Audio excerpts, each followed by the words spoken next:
April 1942. A military transport ship cuts through the Pacific, carrying men who had been taught that surrender meant death. Among them was Lieutenant Yoshida Masao, a decorated officer from the Battle of the Coral Sea. He had jumped into the water expecting to drown. Instead, American sailors pulled him aboard. They gave him water, wrapped him in a blanket, asked his name in broken Japanese. For the first time in his military life, Masao had survived something he was supposed to die from. He had no idea that the most dangerous journey of his life was just beginning. Not a journey through enemy territory, but through a nation that would fundamentally destroy everything he had been taught to believe. The Japanese army had spent decades drilling a single message into its soldiers. Surrender is the greatest shame. The propaganda was absolute. American soldiers were barbarous, sadistic, subhuman creatures who kept enemy prisoners for torture and experimentation. Death in combat was honor. Captivity was damnation. A captured Japanese soldier was already dead in the eyes of his nation, his family, his God. Yet on a spring afternoon in 1942, Masao stepped off a train in central Kansas, into a world that would demolish that entire worldview with 3 meals a day and genuine human kindness. Camp Hearn, Texas. August 1942. The first significant group of Japanese prisoners arrived in waves throughout 1942 and 1943. Some came from Guadalcanal, where they had fought to the last man. Others from Attu in the Aleutians, from Wake Island, from the Philippines. Men hardened by combat, indoctrinated by years of military culture, traumatized by defeat. By the end of the war, over 5,000 Japanese soldiers would be scattered across 145 camps in 30 American states. They came expecting torture. They found something far more subversive to their ideology: respect. The American guards at Camp Hearn were not what the prisoners expected. They were farmers' sons from Texas and Oklahoma, mechanics from Missouri, country boys who knew nothing of the Pacific War except that they had been assigned to watch prisoners. They followed orders. They maintained security. They treated these captured enemy soldiers with the formal, distant courtesy of military protocol. The shock this created in the prisoners cannot be overstated.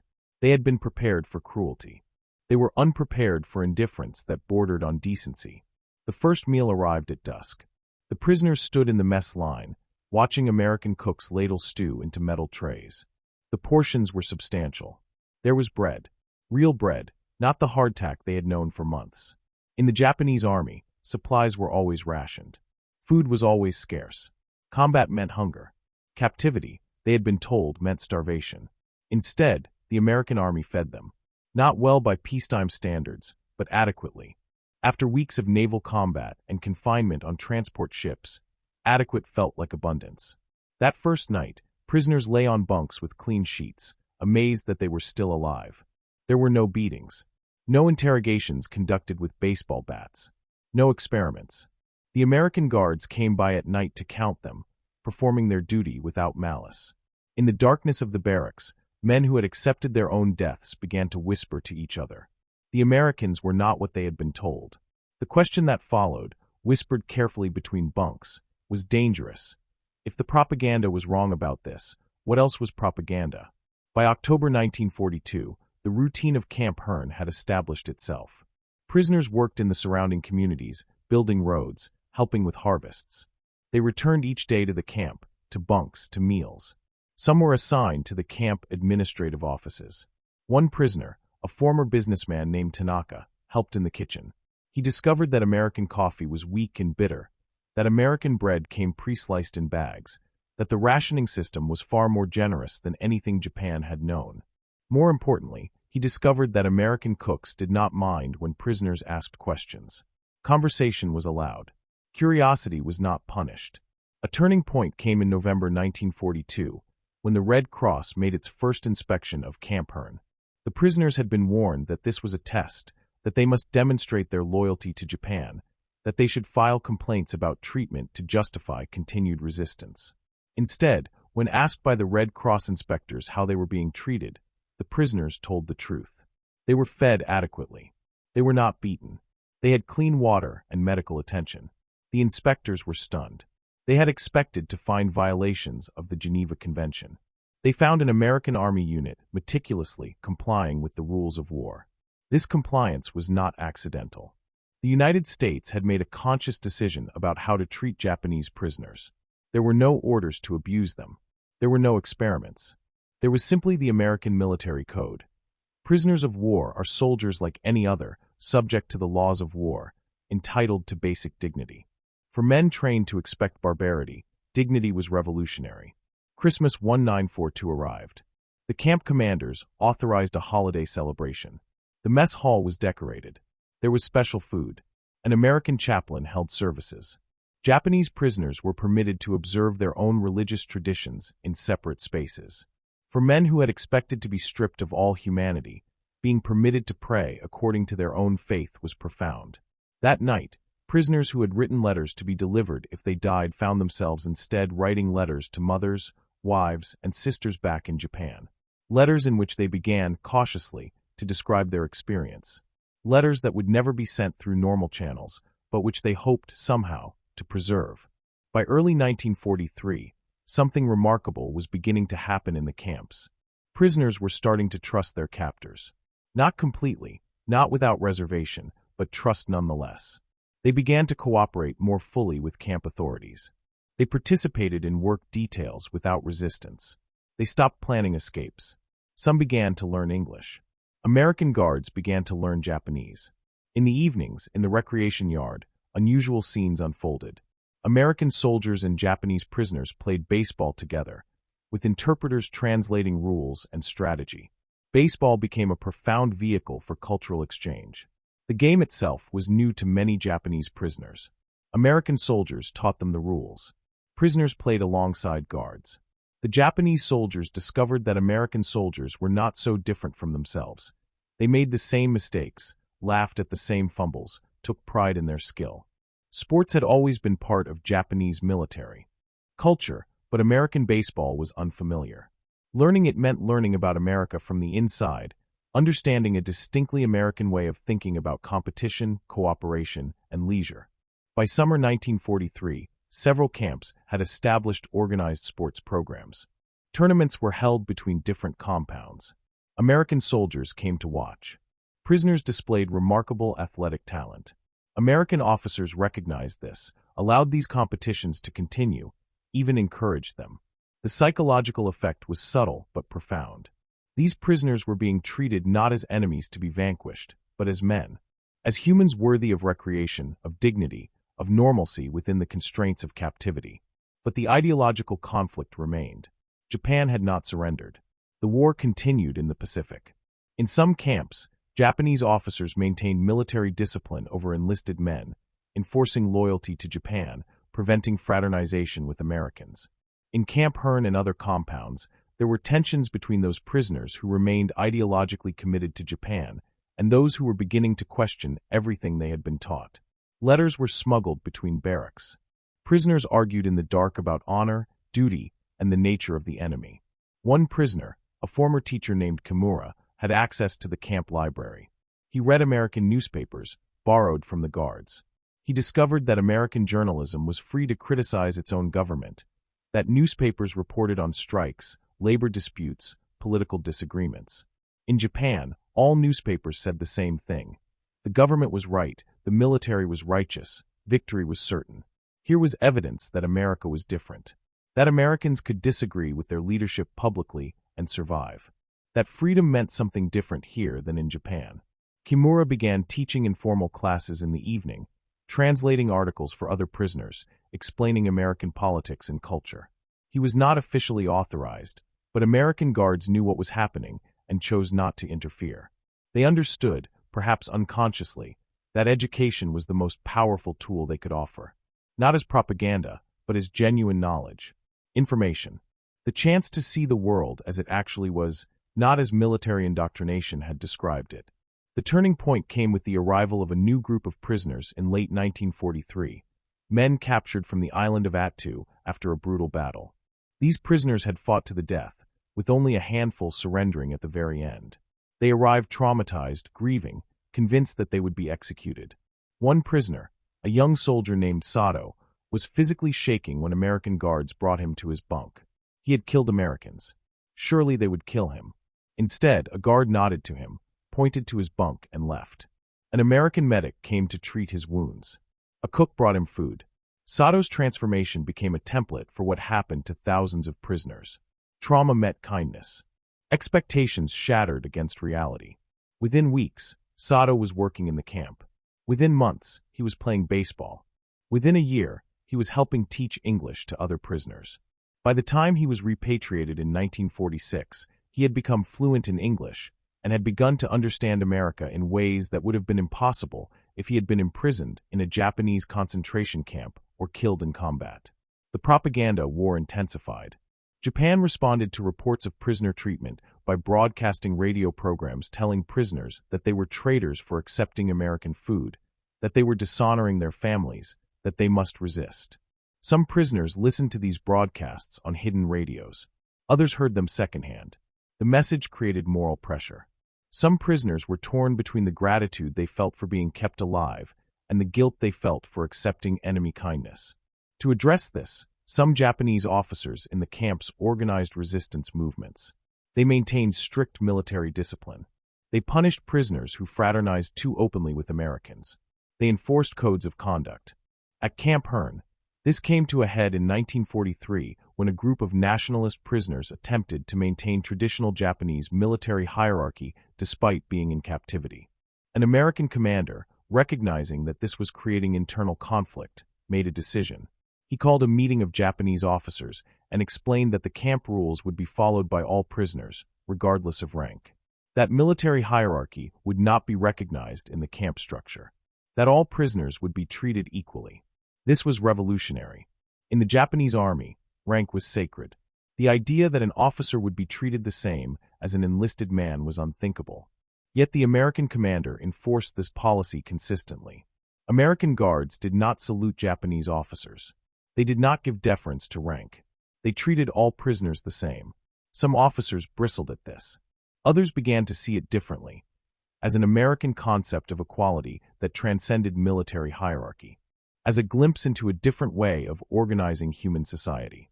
By 1944, with the war turning decisively against Japan, the camps had evolved into complex communities. Prisoners had created newspapers, with content approved by American censors, but often written by prisoners themselves.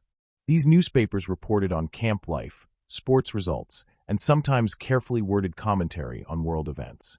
Prisoners had established schools, where literate prisoners taught illiterate ones. Some camps had organized theater productions, with prisoners performing Japanese plays for American audiences and American soldiers performing for prisoners. Educational programs expanded. Some camps allowed prisoners to enroll in American high school correspondence courses. A few exceptional prisoners were permitted to attend local colleges, escorted by guards. They sat in American classrooms, studied American history and literature, and began to understand the nation that held them captive through the lens of its own intellectual traditions. They read American authors. They learned about American democracy, American labor movements, American frontier history. They discovered that America was far more complicated, more diverse, more dynamic than Japanese propaganda had suggested. The food story deserves deeper attention because it became mythological. The hamburger, in particular, became emblematic of American abundance and casual generosity. Many prisoners had never eaten beef before coming to America. Japanese diet was primarily rice, vegetables, and fish. The American diet seemed exotic and excessive. Hamburgers, ground beef formed into patties, served on bread with condiments, represented something more than mere food. They represented a way of life. They represented industrial capacity. They represented a nation so wealthy that it could waste resources on flavoring and comfort. For prisoners who came from a Japan increasingly ravaged by American bombing, where food was becoming scarce, where rationing was becoming severe, American abundance was almost incomprehensible. Letters written by prisoners to families in Japan tried to describe it. "They feed us meat regularly," one prisoner wrote. "Real meat, not substitutes. The bread is white and soft. The coffee is weak but always available." These letters, if they got through, would have seemed like fantasies to Japanese civilians facing real hunger. By 1945, American forces were island-hopping across the Pacific, drawing closer to Japan. American submarines were sinking Japanese merchant ships. American bombers were laying waste to Japanese cities. In America, the camps continued their routines. Prisoners worked. They ate. They played baseball. They learned English. They began to wonder what would happen when Japan finally surrendered, for by early 1945, few prisoners had any illusions that Japan could still win the war. The surrender came on August 15, 1945. Word spread through the camps. The war was over. Japan had lost. Now what? American authorities faced a question. What to do with 5,000 Japanese prisoners in America? The answer, decided at the governmental level, was repatriation. Prisoners would be returned to Japan. This decision created profound anxiety among many prisoners. After years in American camps, many had become accustomed to American life. Some had developed romantic relationships with American women in approved and chaperoned circumstances. Some had decided they did not want to return to an occupied, devastated Japan. Letters were written, requests were submitted. Some prisoners begged to stay, to become American citizens. These requests were almost always denied. The policy was repatriation. The repatriation process took years. The first prisoners left in 1946. Others followed in 1947, 1948, 1949, and into the 1950s. Many prisoners did not want to leave. They had been in America for 3, 4, sometimes 5 years. They had changed. They had learned English. They had become integrated into American military camp society. They had friendships with American soldiers. Some had fallen in love. What is remarkable is what happened when these prisoners returned to Japan. They carried with them something more valuable than any weapon: testimony. They could tell their families, their friends, their communities about America. They could describe what American generosity looked like. They could explain that the enemy had treated them with dignity. They could describe American abundance, American technology, American freedoms. In a defeated Japan under American occupation, these testimonies mattered profoundly. Some prisoners became teachers. Some became journalists. Some became businessmen. They became bridges between nations. They could explain to Japanese people that Americans were not demons, that American culture was worth learning from, that American technology was worth studying. They contributed to post-war reconciliation in ways that soldiers and diplomats alone could never have achieved. A shared meal, a game of baseball, 3 years of respectful treatment. These simple things had accomplished what propaganda could not. They had changed minds. But the story does not end with repatriation. Some prisoners never made it back to Japan. Some, with the permission of American authorities, stayed. They married American women. They became naturalized citizens. They built businesses. They raised families that were both Japanese and American. Decades later, reunions were held. Former guards and former prisoners, now both in their 70s or 80s, would meet again. They would embrace. They would laugh about the old days. They would marvel at how much had changed and how much had stayed the same. One such reunion occurred in 1988, 43 years after the war ended. A former prisoner named Tanaka, who had stayed in America and built a successful import business, met with the American guards who had overseen Camp Hearn. They sat together, drinking coffee. An interpreter, though less needed now after decades in America, was present.